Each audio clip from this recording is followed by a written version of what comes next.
ler algum texto em Colossenses, capítulo 1, começando no versículo 9. Por esta razão, também nós, desde o dia em que ouvimos, não cessamos de orar por vós, e de pedir que transbordeis do pleno conhecimento da sua vontade em toda a sabedoria e entendimento espiritual, a fim de viverdes de modo digno do Senhor, para o seu inteiro agrado, frutificando em toda boa obra e crescendo no pleno conhecimento de Deus, sendo fortalecidos com todo o poder, segundo a força da sua glória, em toda perseverança e longanimidade com alegria, dando graças ao Pai que vos fez idôneos à parte que vos cabe na herança dos santos da luz. Ele nos libertou do império das trevas e nos transportou para o reino do Filho do seu amor, no qual temos a redenção, a remissão do pecado. Este, a imagem do Deus invisível, o primogênito de toda a criação.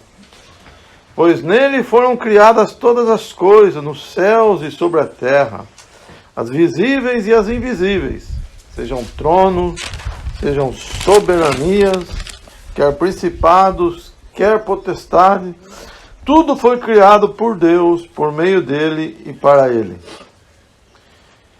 Ele é antes de todas as coisas, nele tudo subsiste.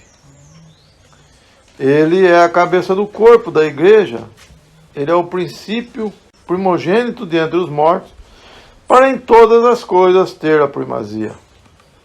Porque aprove a Deus que nele residisse toda a plenitude, e que, havendo feito a paz pelo sangue da cruz, por meio dele, reconciliasse consigo mesmo todas as coisas, quer sobre a terra, quer no céu.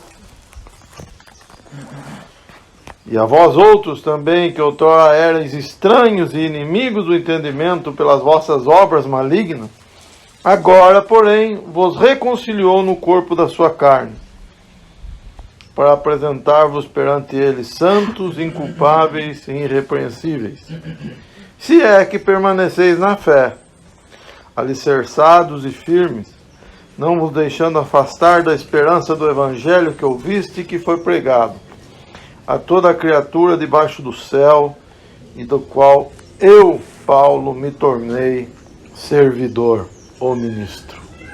Eu lembrei que na nossa reunião de sábado, Giovanni fez um comentário de fé e de fé.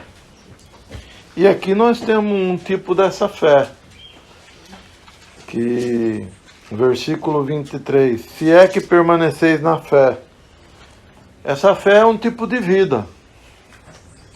Essa fé é uma maneira de viver.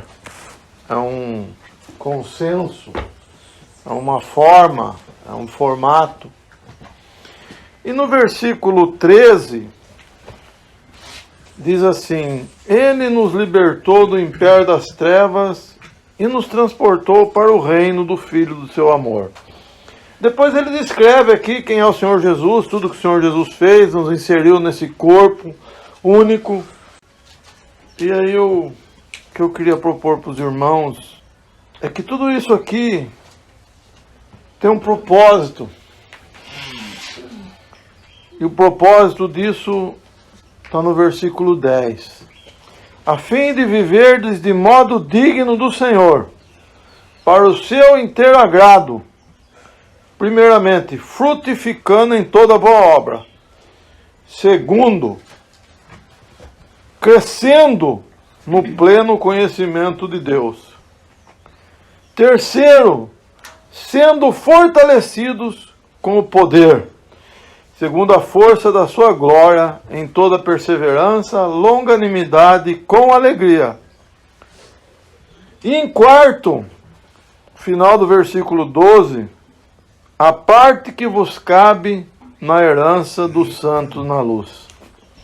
É interessante nós notarmos, né, que nós fomos tirados de um reino, né? Vivíamos em trevas. E hoje nós estamos no reino do Filho do seu amor.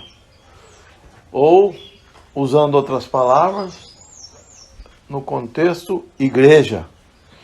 Fazemos parte desse único corpo universal do qual, como bem leu o nosso irmão hoje de manhã, Deus conhece os que lhe pertencem. Nós sabemos que fazemos parte, mas não conhecemos todos os salvos, não sabemos. Agora, a minha pergunta para essa manhã: qual é o propósito de tudo isso? Por que Deus nos salvou?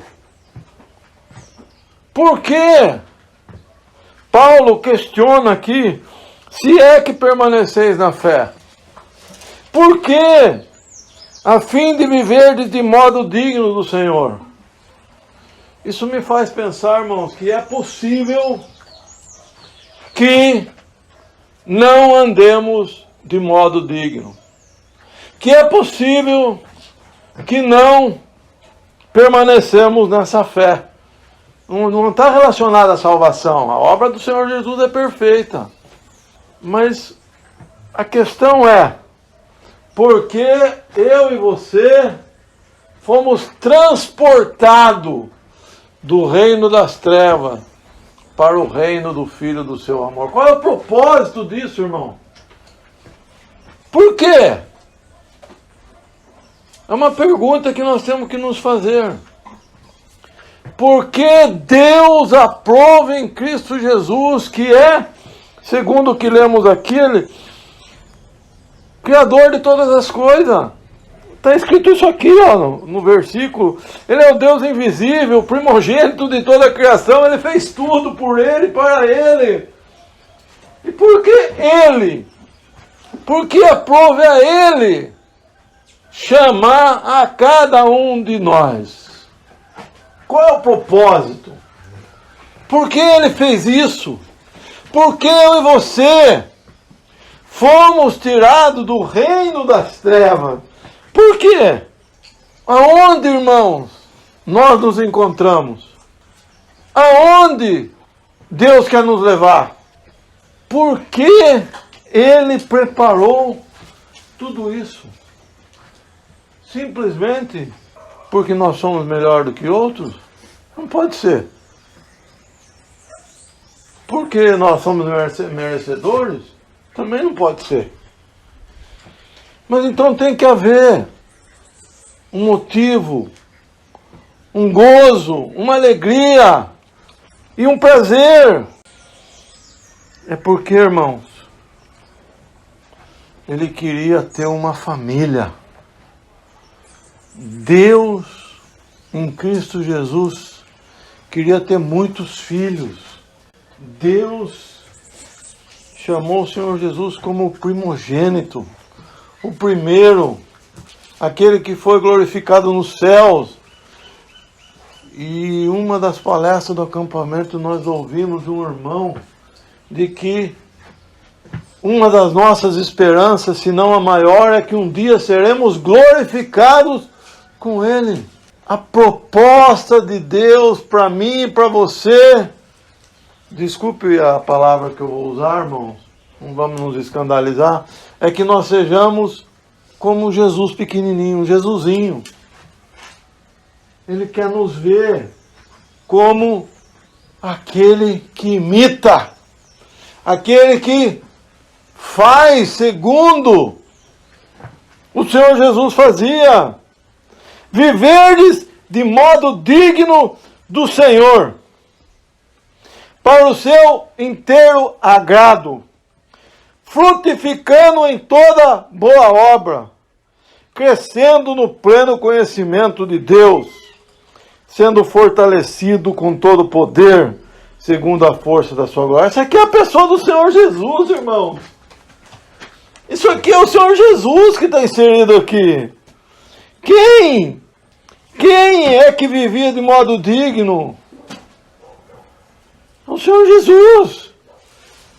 Mas diz aqui que Paulo está dizendo que ele ora para que todos eles transbordeis de conhecimento, de sabedoria, de entendimento espiritual, a fim de os estudantes aí que faz nível superior, a professora, quando está escrito a fim, é por quê? Porque o que vem depois é o propósito, é isso? Estou certo? Seria isso, estudantes, professora? Quando está escrito a fim de, é que o que vem depois é o propósito do que ele tinha falado. Veja, irmãos, o Senhor nos chamou, nos transportou de um reino e nos trouxe para um outro lugar. Talvez tenha até um outro texto mais bonito do que esse nas Escrituras que fala sobre isso, sobre ter transportado do reino da luz para o reino da luz. Aqui para o reino do Filho do seu amor, que é a igreja. Ele tinha um propósito. Jesus morreu na cruz, agradou o Pai, para que eu e você fôssemos a representação dele aqui na terra. Para que eu e você vivêssemos isso. O que ele acabou de dizer aqui. Nós não conseguimos, irmãos. Mas a palavra diz que nós já somos santificados, justificados, santos. Então o propósito de Deus para mim e para você é que a nossa vida seja diferenciada. É que nós sejamos conhecidos como filhos de Deus. Não como filhos do mundo. Não como filhos das trevas. Não como aqueles que não andam na luz. Mas que as pessoas olhem e digam assim: aquele ali é um filho de Deus. Ele manifesta as obras de Deus. É o que está escrito aqui, a fim de... Paulo ora por isso para eles. Eu e você fazemos parte desse contexto, irmão. Ainda que nós não moramos em Colossos, moramos em Piracicaba, mas estamos inseridos no reino do Filho do seu amor. Veja, irmãos, o Filho do seu amor é o Senhor Jesus.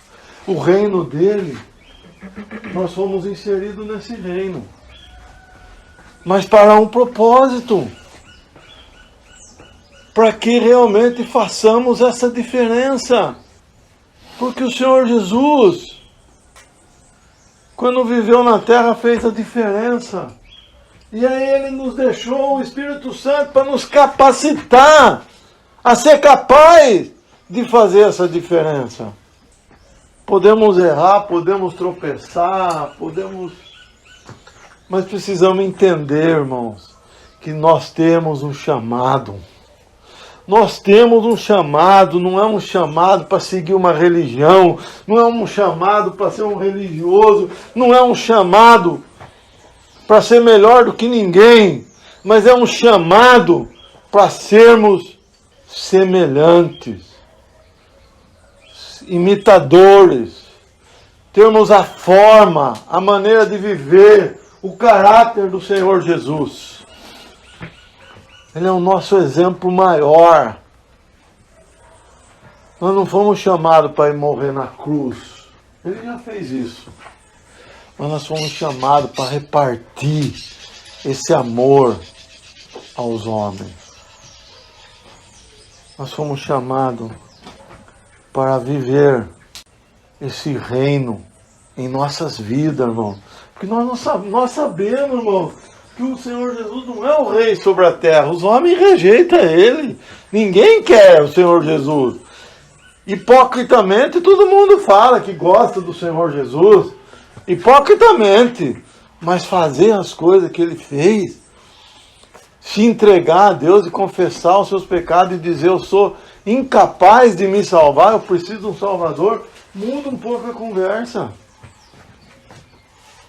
Viver de modo digno para essa vocação.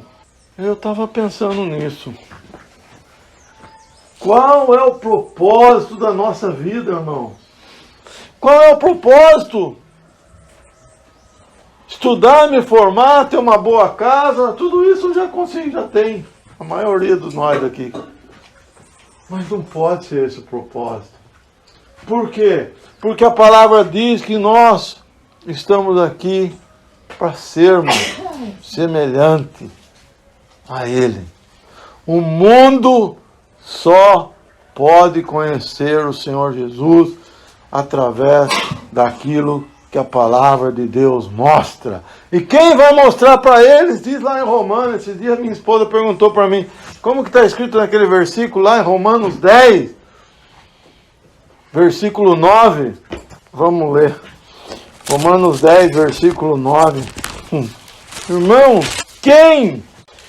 Ainda eu pensei, falei, mas não é o versículo 10? Ela falou, não é esse. Aí vamos ler o 9. Se com a tua boca confessares Jesus como Senhor e de teu coração creres que Deus ressuscitou dentre os mortos, serás salvo. É lindo esse versículo, é a plenitude da obra, perfeita. Só que, diz na sequência desse mesmo texto, versículo 14.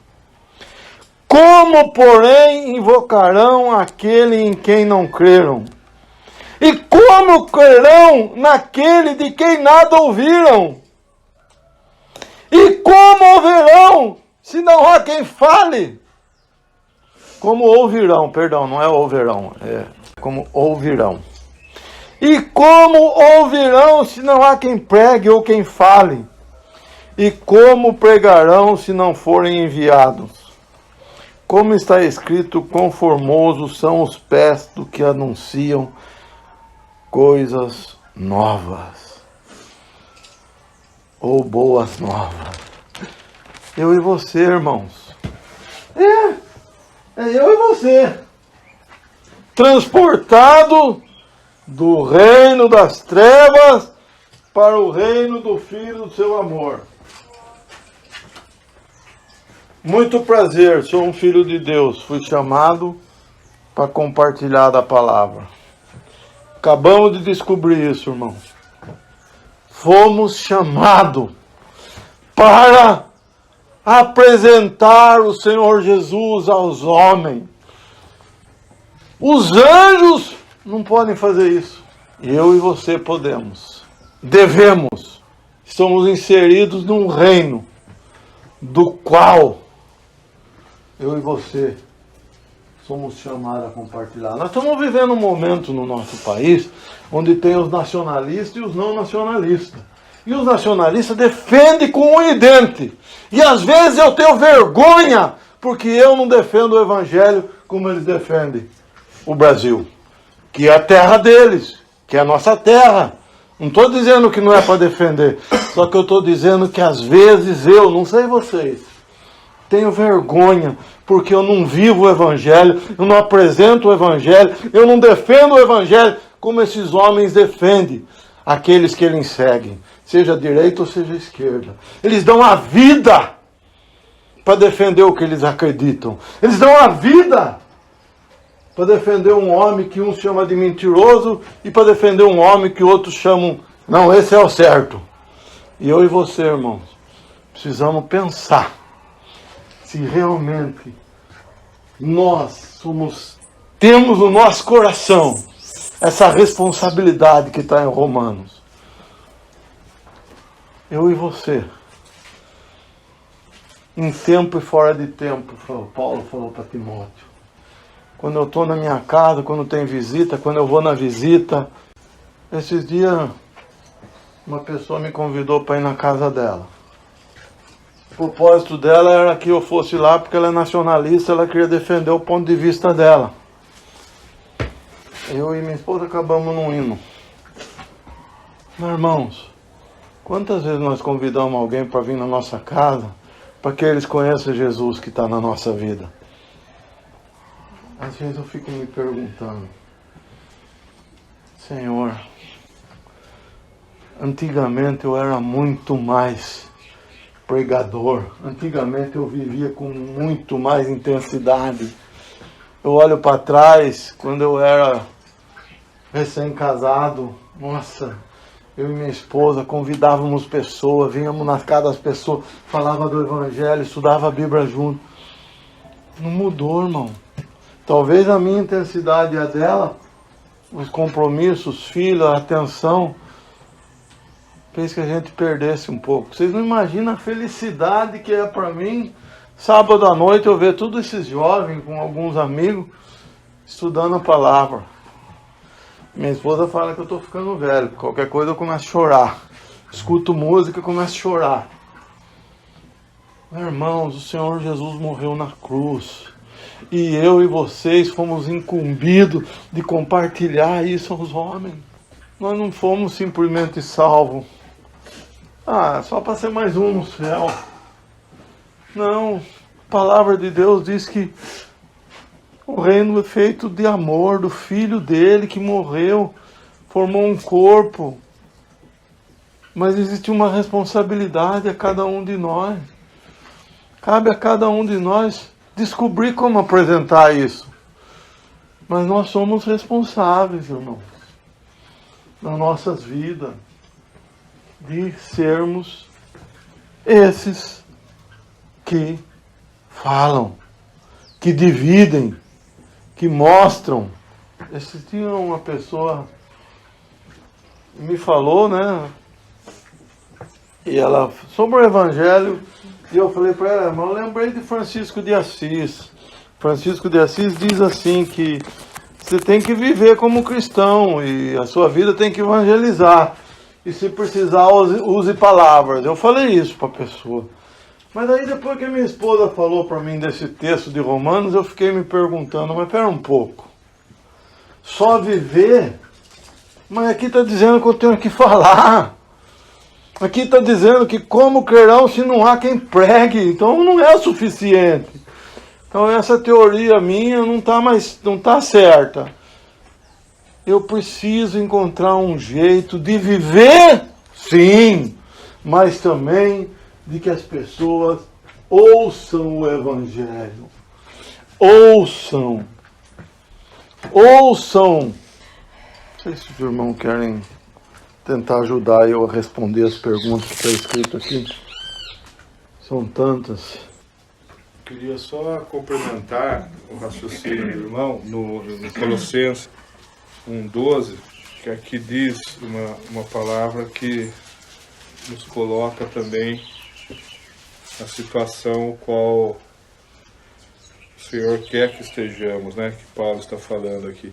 Dando graças ao Pai que nos fez idôneos para participar da herança dos santos da luz.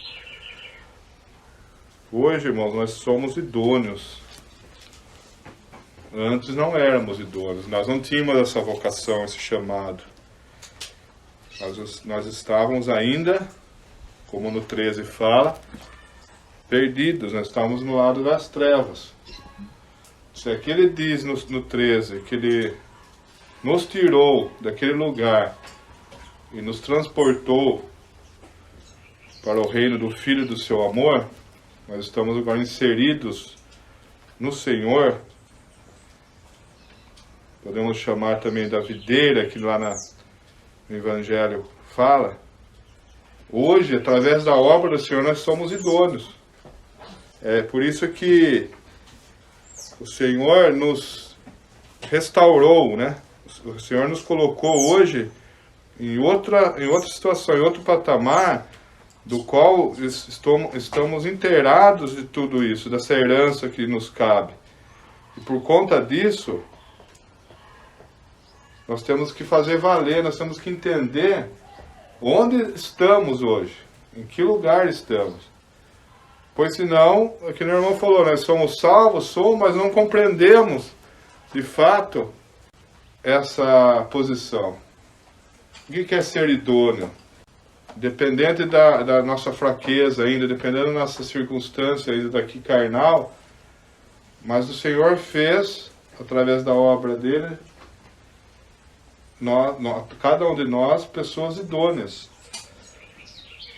Compatível com aquilo que o apóstolo Paulo está fazendo.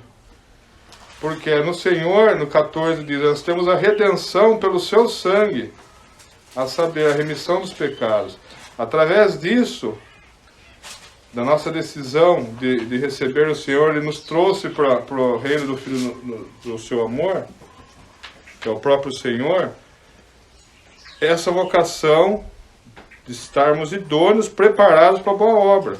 E aí conclui no versículo 23. Essa permanecer no caminho, permanecer firmes na fé, é uma decisão. E precisamos entender a nossa posição. Senão nós apenas sentimos,